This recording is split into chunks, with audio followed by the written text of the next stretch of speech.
Ladies and gentlemen, please welcome Margaret Hoover and Trevor Potter. Okay. Here we go. Good morning. Good morning, Margaret. Good morning to all of you.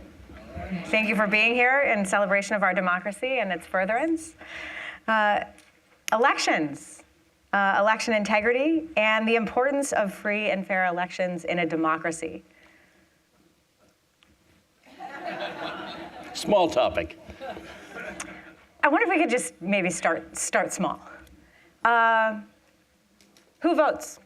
So you referred to it as a democracy. We have all spent the last day and a half here discussing, is it a republic, is it a democracy, is it a representative democracy, which is what I think it has been from the start, what nowadays political scientists call a liberal democracy, meaning majority vote wins, but it can't take away the rights of minorities, which has been an issue throughout American history. So who votes is obviously the most basic question. And as we've talked about a little bit already, we started as a country in which white males voted, but not all white males. Many states, white male property owners were the people who voted. And over time, we have evolved to a much broader, more inclusive democracy, starting with non-property owners on the populist movement under Andrew Jackson, but then the two huge changes, of course, of the post-Civil War amendments and Black Americans being able to vote, Black males, and then in 1920, women, the other half of the country, 18-year-olds in the 1970s. So the franchise has significantly broadened and makes us a modern democracy rather than the much narrower one we started with. But even at the beginning, but not a direct it was democracy. a democracy. A democracy, but not a direct democracy. So we've shifted on that too, which in a way makes sense because we're not the country we were 200 or more years ago. The founders, as we've all talked about, wanted a representative democracy. The only office that was directly elected at the federal level was the House of Representatives. And that too has changed over time. Presidents were to be selected by electors, as they still are, but those electors were selected by state legislatures who were themselves elected. So you start with the power from the people, but that changed, gosh, by 1830 or so, because voters said, wait a minute, why are you people electing those electors? Why don't we, your constituents, elect the electors from the state? And so the state legislatures, one by one, changed the rules and said, we're going to give you a chance to vote, we're going to follow your results. So that's the presidency becomes slightly more, significantly more directly elected. Then the Senate, on the early part of the 1900s, moved from being elected by state legislatures to being elected directly by the people. The other thing we've seen over this 200 years and our westward expansion is that the original colonies, even to this day, are more restrictive about what voters have the power to do. So if you look up and down the East Coast, there are relatively few states which have a direct democracy initiative or something where voters can petition to put something on the ballot and then approve it and it becomes law. But if you move west, you see it. So states that were coming into the Union in the late 1800s or the early 1900s have much more direct democracy because the idea of democracy changed. Can you put a finer point on that? Why? Why did the idea of democracy change? Why did California start having ballot initiatives and, Missouri or New York didn't update their constitutions to adapt that approach? As we all know, updating constitutions is hard. So when you're drafting a new constitution... But if it was so compelling, it presumably would have persuaded people that it was worth adapting. So my current home state of Virginia, in order to update the Constitution, the legislature has to approve a ballot measure to go on the ballot for citizens to vote. But first, the legislature has to vote to update it twice in 2 consecutive sessions because the drafters in Virginia, being old style, did not want to make it easy for citizens to change the Constitution. You get to California in 1890s, gold rush before that, and you had people who were much more directly involved. I think as part of westward expansion is that you had people who gave up a lot of the formalities of the East and wanted more direct involvement in government. There's a great story in Arizona where their new constitution had to be approved by Congress and signed by the president, and I believe it was Taft refused to do so because it had in it a direct citizen initiative to pass laws. And so Arizona had to revise its constitution, get it approved. Without that, they became a state. They immediately revised their constitution to put it back in. So we've moved to this more direct democracy. We've also moved on how we vote, if you think about it. That's what so I mean, the idea here, we'll do sort of a survey of where we started and how we've developed in terms of having and instituting and implementing free and fair elections, and then we'll get to where we are today and what the challenges are moving forward. Free and fair elections have been a battleground for a long time. We've talked about who votes. We've talked about how we change how we voted. How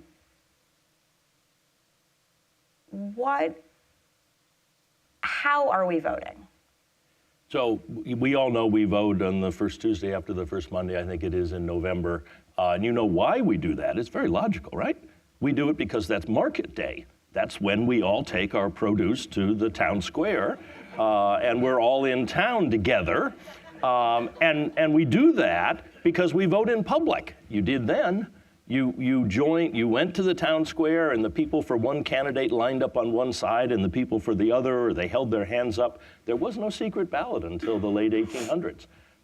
So that's among the many things that has changed is we got secret ballots.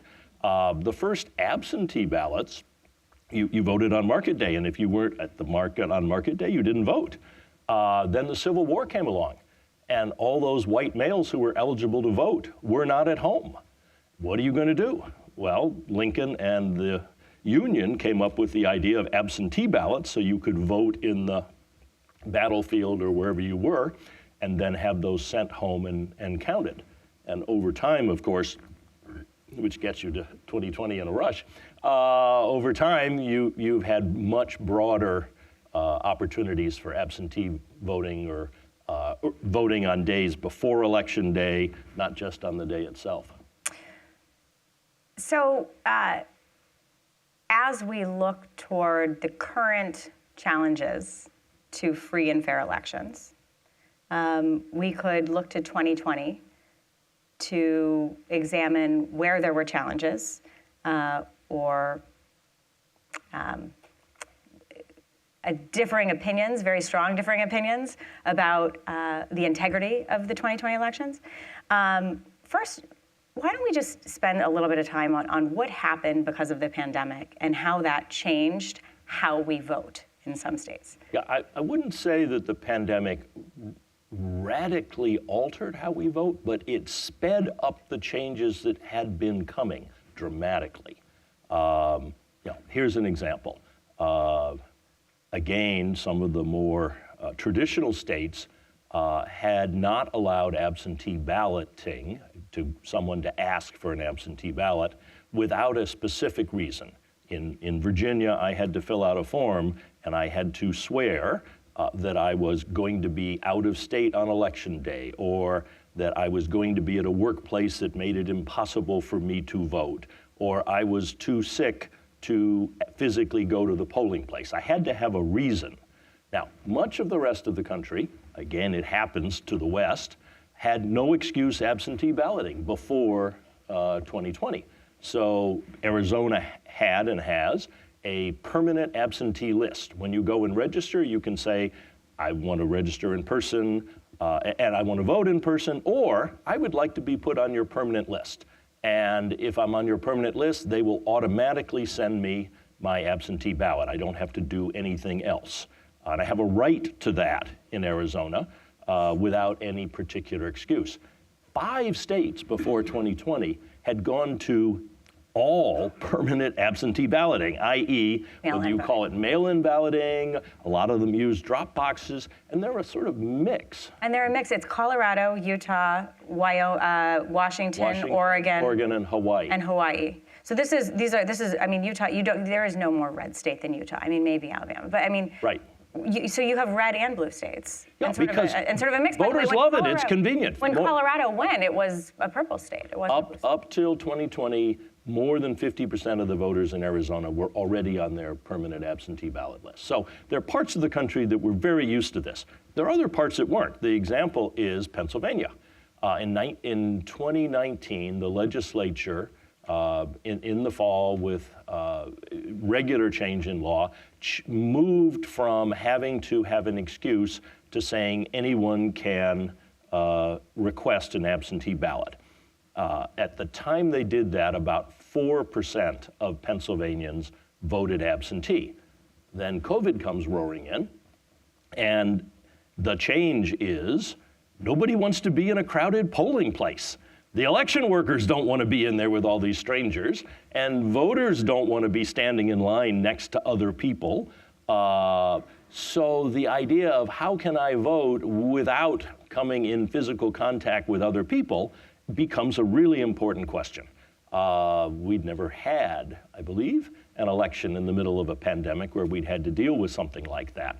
So in Pennsylvania, which had already changed its law to allow absentee voting, you went from 4% of the population voting absentee to 40%.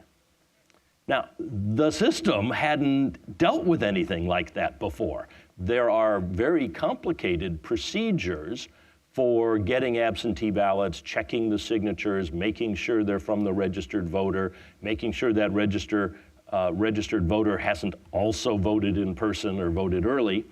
And they were overwhelmed by those numbers. Let's just spend a sec on Pennsylvania, because as we think back, I mean, I think the value here is to look at what happened and try to figure out how do you fix it in order to move forward. So we have a high integrity, we have high degree of confidence in the integrity of the election coming to 2024. So Pennsylvania was controversial. It was, of course, one of the 4 states that was contested.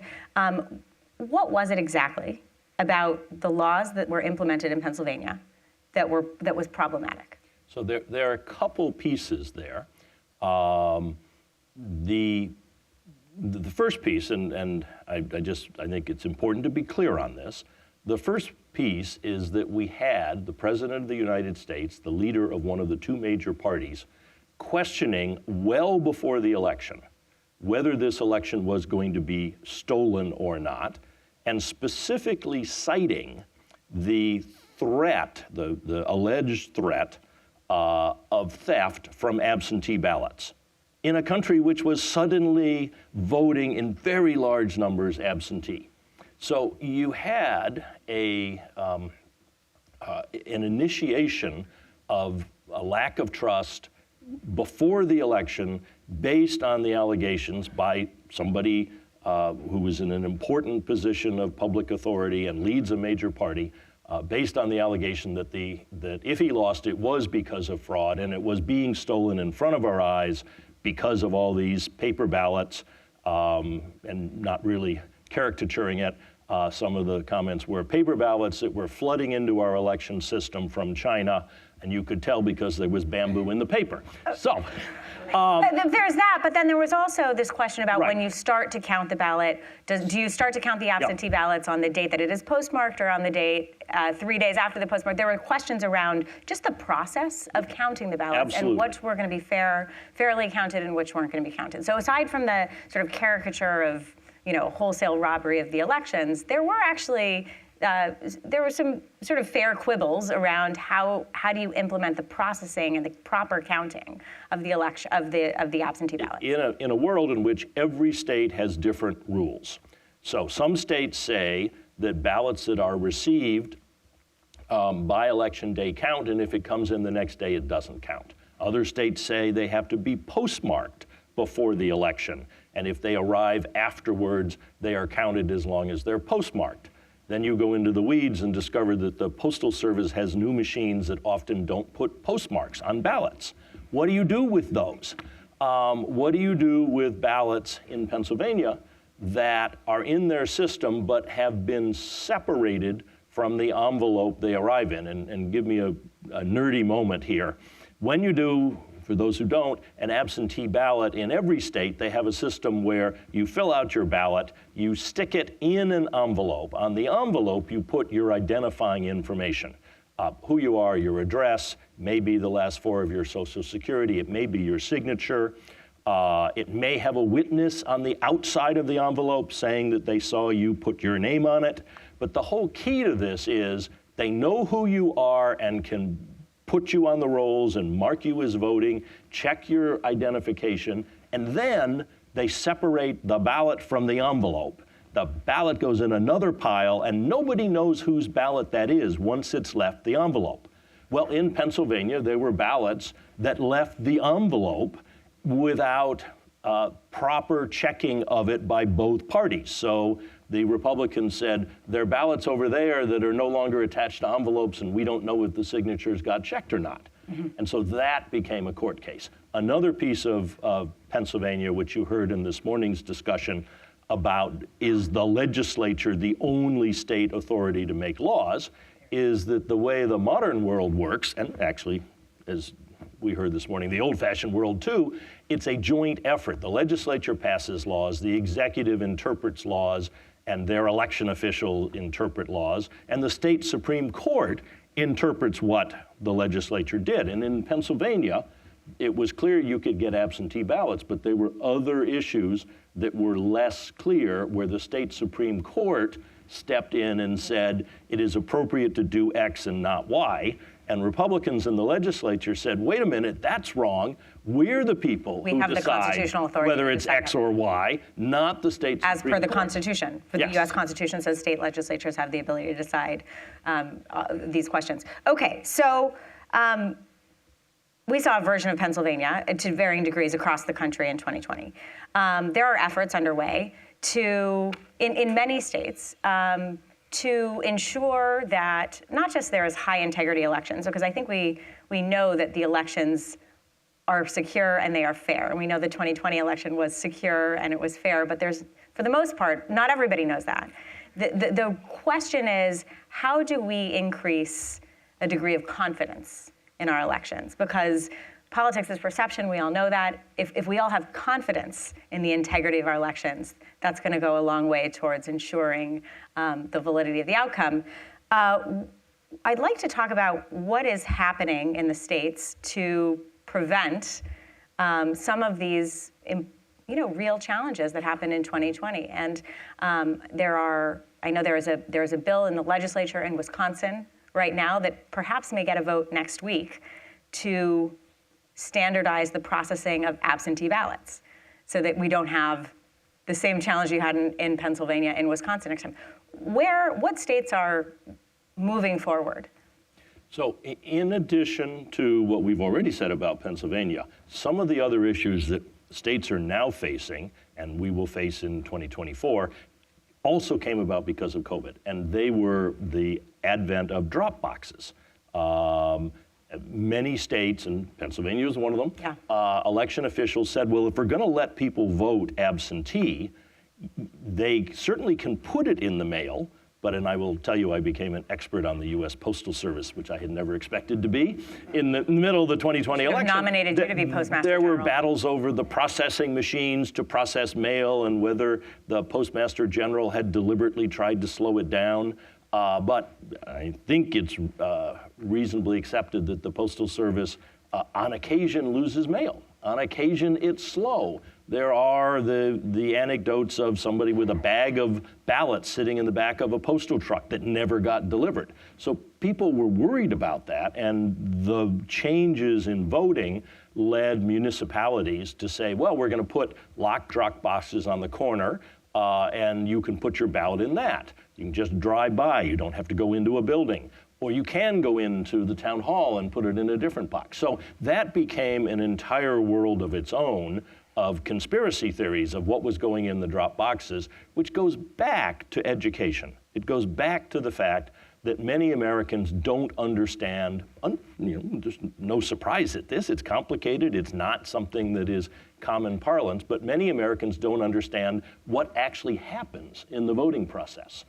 How are those ballots processed? How are those signatures checked? So if you look forward, what states are trying to do is be more transparent and be clearer about what their processes are, how the machines work, how they are not, individual voting machines are not connected to the internet, so that the idea that there's a satellite over Italy that is changing votes in Colorado doesn't actually, a true allegation, a allegation at least, that isn't how it works. But people don't know that. And again, to go back to my point, if you look at polling, the unfortunate result of 2020 and the battles we saw over legitimacy are that a significant number of the members of one political party say they don't trust the election system, whereas the others in a majority say they do. So you put that in a local situation, and you have people who are convinced the last election was stolen and are very worried about the next one being stolen. So this is a great point, great opportunity to pull up a poll that Mount Vernon has conducted. And we have a slide that we'll show here. So this is a poll that was conducted on election integrity. Americans call for campaign finance reform and stronger security measures. One of the questions dealt specifically with the confidence in the integrity of U.S. elections. And you can see here, this to me is a quite troubling slide, because here you can see that the confidence in the integrity of elections breaks down along partisan lines in a really, really severe way. Right? So Republicans have 44% confidence in the integrity of the elections, Democrats have 68%, and on whole, only just a little bit more than half of Americans have confidence in the integrity of our elections. Just take that, Trevor. What's the challenge there? What happens when only 54% of Americans have confidence in the outcome of an election? Well, the obvious answer is that they therefore have less confidence in the legitimacy of the government. And in a democracy, the whole point is that citizens elect their government. And if citizens think they're not electing their government, that somehow it is being manipulated and stolen, then it's much harder to have any acceptance of what the government does. So what strikes me is the way to fix that is to, on a state-by-state level, change the laws to improve them in a bipartisan way. So you absolutely have to have Republicans and Democrats working together to update the laws. And this may sound fantastical, but it's actually happening. And the bill that I mentioned in Wisconsin is by a Hispanic Republican woman named Senator Rachel Cabrera. And she is the one who is putting forth, she's just testified in the state assembly this week. Her bill is hopefully will pass out of Senate next week. Again, a totally bipartisan effort to fix the challenges the challenges, by the way, not with processing and counting absentee ballots, but doing it expeditiously. Because it strikes me that one of the places where, and I'd like you to comment on this, one of the places where you really start to waver in our confidence in the integrity of the elections is when it takes too long to count. And I'd love for you to comment on this. Florida used to not so much be the paragon of high election integrity, right? You go back, we all remember the nightmare of 2000 and hanging chads and the problem with Florida slowing down the entire country. But now Florida has 2 time zones, one of the most populous states in the country. And by the time California polls close on the West Coast, we know who won Florida. So Florida has tightened it up, they've locked it up, and there's a high degree of confidence in the integrity of how Florida conducts elections. Now, if everybody was like Florida, actually, it sort of sounds like a laugh line, but we'd be in a much better place.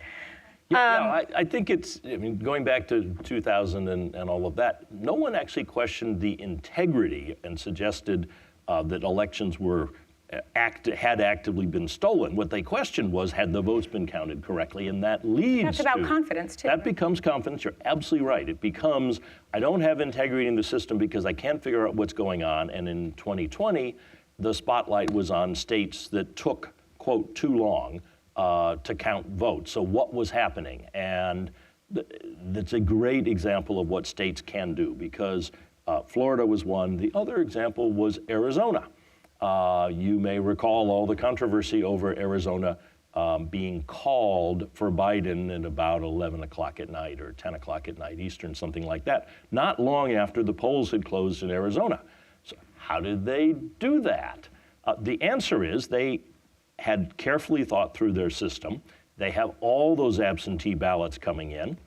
Because they had always had all those absentee ballots coming in, they had developed a set of procedures where when those ballots came in the weeks before the election, they were processed. They were examined, the signatures were looked at, they were separated then under a bipartisan team of observers from their envelopes. They were put in a pile to be counted on election day and included in the precinct votes from the people who were voting in person on election day. And that enabled Arizona to know almost all the votes. Overseas votes have longer to come in Arizona, but they knew almost all the votes that had been cast shortly after the polls closed, because they just could feed them into the machines on election day and have a final result. The other end of the scale, which caused enormous trouble, was Pennsylvania. You had that suddenly 40% of the state voting absentee, they're overwhelmed. Pennsylvania had a different law. It said you cannot touch those absentee ballots until election day. You can't look at signatures. If you have a question, you can't try to track down the voter and see if it's theirs. You can't separate it from the envelope, God forbid. So they were way behind the curve when they have 40% voting and they can't even look after them until election day. So what happened in Pennsylvania? You will recall that President Trump, saying that absentee ballots were fraudulent, told Republicans to vote in person. Well, what does that practically mean? It means that the majority of the people who voted on election day, whose votes were clear when the polls closed and the machines counted them, were going to be Republican. The Democrats were telling everyone to vote absentee, get it in early, and therefore the majority of the absentee votes, when they got counted, would be Democratic. And how would they balance out? Well, what happened in practice is that when we all went to bed that night, Trump was ahead in Pennsylvania because they were only looking at machine votes, and the next morning, Biden is edging ahead because they're now counting the absentees. But it is not irrational to say, what happened overnight if you don't know, if you don't understand that? Now, I and my organization spent months trying to explain to the press exactly that, the so-called red mirage, to explain to people that in states that don't do anything with the absentee ballots until election day or afterwards, it will change as they're counted, and you need to pay attention to the state. And the press, I think, did a really good job of explaining that. But in one ear, out the other, not everyone's listening to all of that. I think it led to real distrust. So one of the things that we are urging states to do this round is what you're talking about in Wisconsin. Find a way to get ahead of the curve, pre-process the absentee ballot envelopes, and be ready to count them on election day. Pennsylvania still has not made that change. And I like— They're trying, but it just blew up last week. I was going to say, I like your bipartisan example out of Wisconsin. The problem here is that all of this is inherently intensely political. Every legislature looks at it and says, which side does it help? Which side does it hurt? Or in the Pennsylvania case, where it probably doesn't help or hurt anything except confidence in the system, the Republicans in the legislature say, we know that good government types want to do this. What can we horse trade for? What can we get in return for changing the system? And there is a lot. James Costin has a question. He says, is there sort of model laws being developed to help states ensure the ease of voting and integrity of elections? And if so, what are some key examples? I mean, when you talk about the horse trading, I think there are a lot of there are a lot of different things you can do to give confidence to either side, sort of the Republican coalitions and Democratic coalitions in state houses about the confidence for election integrity. Yep. I think, where are we on voter ID, for example? Because it, for as controversial as voter ID has been in the past, it seems to be one of those things that coalitions are trading for and sort of settling on. It seems to have gotten slightly less controversial in recent cycles. Is that fair, Trevor? It's gotten less controversial and probably more partisan, which is unfortunate. And here's why. Never mind whether there's actually in-person fraud in terms of someone walking in and saying, I'm Trevor Potter and voting when I'm not Trevor Potter. There are, I believe, no examples of that. There are examples of people voting twice absentee and other things. But people still, in today's world, think, well, I have to show ID for all sorts of things. Why shouldn't I have to show it for voting? It is seen as a way to ensure confidence in the system. I think that is a perfectly good confidence builder as long as it is fair and nonpartisan.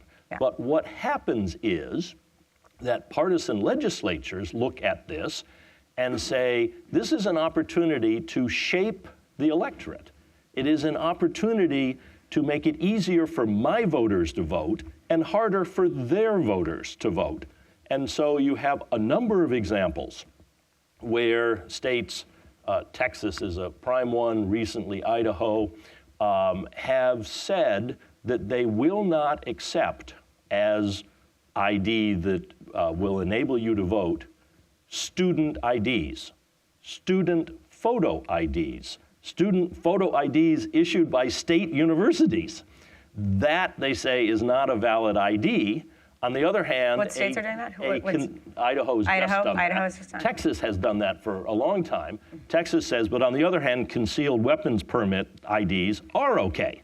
So what's happening here is you're taking a perfectly legitimate election confidence building measure, and you are trying to say, I don't really want students to vote because I'm a conservative legislator in Idaho, and they don't tend not to vote my way. And I do want concealed weapons owners to vote. So these become partisan battlegrounds. And so then the question is, will the courts say that's too partisan a criteria? And you get these same issues. We go back to now we're a democracy where virtually everyone gets to vote, but it is only virtually, not entirely. What happens when the voting officials put the polling place in an area that people can't get to? This is a huge issue on tribal reservations in the West, because people often don't have cars, and if you make it hard for them to vote absentee, Campaign Legal Center had a case in North Dakota where the legislature passed a law that said you have to have your residence address on your government-issued photo ID to vote. Facially, that sounds reasonable. I suspect everyone in this room thinks, oh, okay, I can have a driver's license with my address on it. But presumably the legislature knew that there are no residence addresses on tribal reservations. They don't exist. People get their mail in a post office box in one place, and the houses don't have numbers. So they disenfranchise anyone on a reservation. And that's the sort of battle that we have back and forth, depending on the state and who runs the elections. I want to ask you about sort of trouble on the horizon for 2024, but then I also want to look at the bright spots, because we've had some reforms since 2020, especially at the federal level, that I think are important to underline. So if there are close elections, we don't have a national election, right? We have a national election day where 50 states we have 50 state elections for electors, right? Those electors then go and vote in the Electoral College for the president. Arizona has passed some laws not trying to expedite the counting, but actually to slow down recounting in the case of a very close election. And what we know is that Arizona has a history of being very close these days. And there are some state laws that suggest that the slowdown for the recounts in Arizona could force Arizona to miss the deadlines for the counting of the electoral ballots. So there's a scenario where Arizona may not have electors to send into the Electoral College in a tight election. This could make the difference between one candidate getting to 270 and then you have a constitutional crisis. This is not fear-mongering. What are actually the concerns we should be thinking about as we approach 2024 in the states where there really could be things done to improve the efficiency and the confidence and the integrity of those elections. Yeah, and what we have here is some tension between the idea that we want to increase public confidence in elections by having more transparency, more recounts when there are issues. The tension between that and the fact that the Electoral College is on a quite tight schedule. As we all now know, Congress meets, this time it was January 6th, that's pretty early in the cycle after the election, for states to follow their state procedures for recounts. And what Margaret's referring to is that the Arizona legislature, in a laudable desire to increase confidence in the system, agreed to lower the threshold for a recount. It used to be, I think, 0.5%, and is now 0.1%. In practical terms, that means that in a presidential election with millions of votes, if they are closer than about 10 or 15,000, there will have to be a recount in Arizona. And but the method in which they recount is not a particular, I mean, there are risk limiting audits. There are all sorts of reforms that have happened across these states to make counting and sort of the security and just the veracity of the count one that incurs confidence from the electorate. But if you have to take 3 weeks to recount, I mean, the method for the recounting in Arizona is actually not the most expeditious. That's a result of this unfortunate partisan divide where you have people who are convinced the election is being stolen. So they are demanding that paper ballots be counted and recounted by hand. Some of you may have noticed that there was a pretty chaotic private company effort to count just in Maricopa County, and it took them weeks, and they kept coming up with different numbers. That's because people aren't quite as good at it as machines. But if that's what you're going to have, then you get, Arizona seems to be the hotbed for this, then you get county officials in Arizona saying, we are going to refuse to certify the election results in our county because we think there were problems elsewhere in the state and they have to have a hand recount first. Or we don't trust machines, we're required by law to use the machine count, but we're going to do a parallel hand count that will take forever.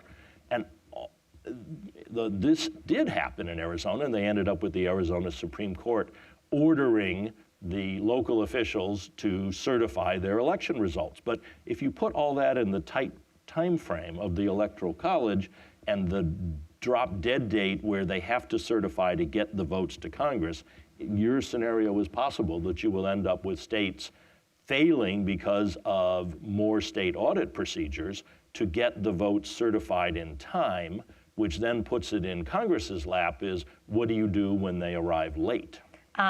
Michael Steck has a really smart question. If complicated financial transactions are secure, why is online voting not being considered? Maybe talk about Utah. I don't know how familiar you are with there's a pilot case in Utah for the implementation, the use of blockchain for overseas voting.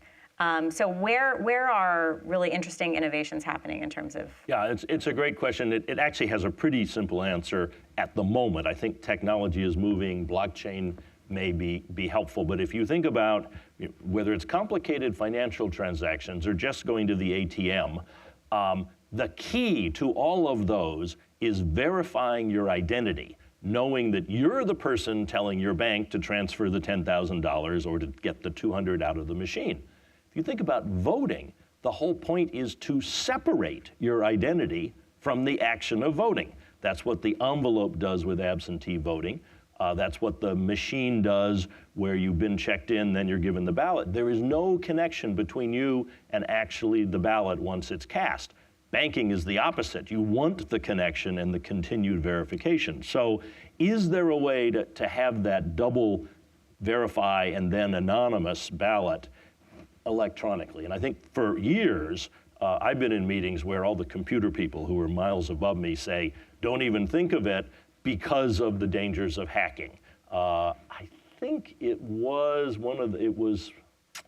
maybe Salt Lake City, one of the western states, said we have a way to do this. It didn't involve blockchain. We have a way to do this electronically. We're going to do a test election, and we are going to dare anyone to see if they can hack our election.